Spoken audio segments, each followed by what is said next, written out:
Oke, assalamualaikum warahmatullahi wabarakatuh.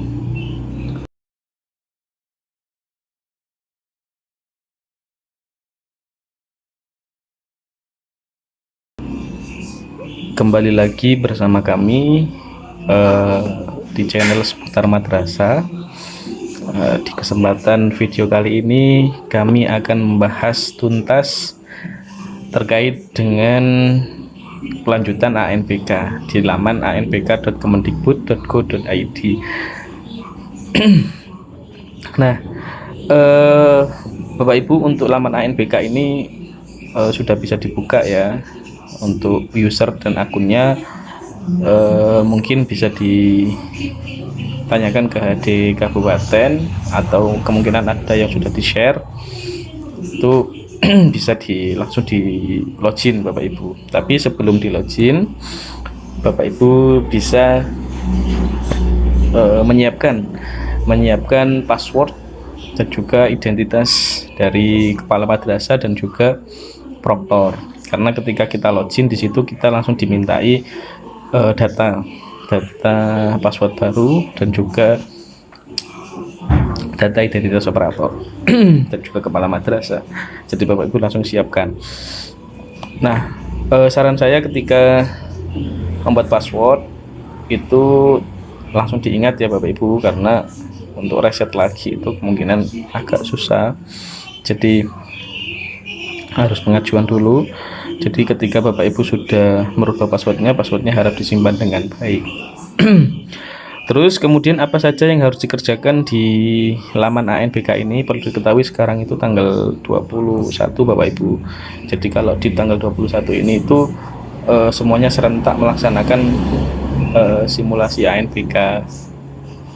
Jadi mulai dari jenjang MI, TS dan juga MA, SMP, SMA, SD itu semuanya melaksanakan ANPK di gelombang pertama. Gelombang pertama itu Senin dan Selasa, dan juga kalau ikut gelombang 2 itu berarti Rabu sama Kamis. Dan itu diharapkan semuanya ikut untuk ngetes aplikasi di lembaga Bapak Ibu masing-masing apakah sudah jalan atau belum.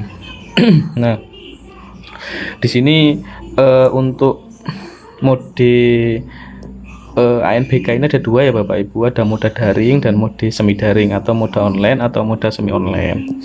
Nah, saran saya kalau di daerah Bapak Ibu itu internetnya kuat, bagus, enak lebih pakai semi online, enak pakai daring ya Bapak Ibu atau online. Jadi kalau ikut online itu servernya kita sudah ikut pusat, jadi kita nggak perlu sinkron, kita nggak perlu menyiapkan VHD dan segala macam, tinggal kita download di prerequisites ini aplikasi Proctor browsernya Bapak Ibu di 64 bit ya.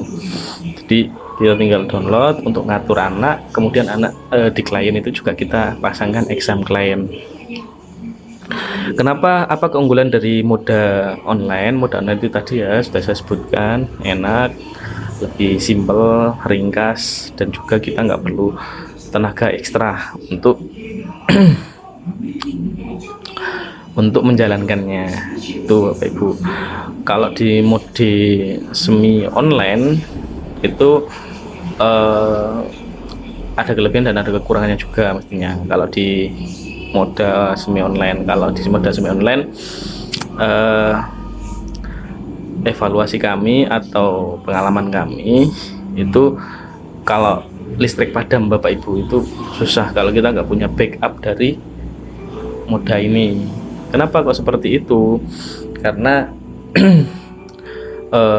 kalau mode ini semi online ini itu biasanya kalau servernya mati maka kliennya juga langsung down, ikut mati juga, dan itu untuk mengembalikannya lagi itu susah Bapak Ibu, harus ada transfer responnya juga itu. Jadi kalau untuk mode semi online ini juga ada kekurangannya. Kelebihannya juga ada, kelebihannya enak Bapak Ibu.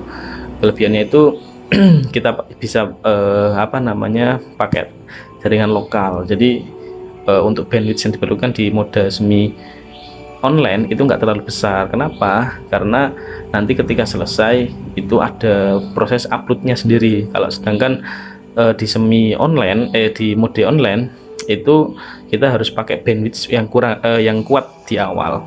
Jadi untuk mengupload datanya itu Bapak Ibu, jadi nggak perlu ngupload lagi, kita tinggal cetak laporan. Jadi ketika anak itu selesai, maka otomatis jawaban anak akan tersimpan ke pusat. Kalau di mode semi online itu data akan dikirim ke server dulu sebelum kita nanti kirim ke pusat. Jadi ngirimnya itu nanti terakhir. Ya, pokoknya menyesuaikan daerahnya Bapak Ibu lah. Makanya di sini Kemendikbud kan juga menyiapkan 2 moda. Di sini nggak langsung dipukul rata sama Kemendikbud harus moda online semua, nggak. Jadi menyesuaikan daerah Bapak Ibu. Kalau dirasa mode online mengatasi atau cukup mampu, ya pakai mode online karena lebih ringkas. Kalau dirasa belum mampu atau memang kurang suka dengan mode online, bisa juga pakai mode semi online atau semi daring. Pokoknya menyesuaikan dari dan Bapak Ibu. Terus kemudian untuk simulasi di gelombang pertama dan gelombang kedua ini menggunakan data dummy ya Bapak Ibu. Data dummy itu maksudnya data yang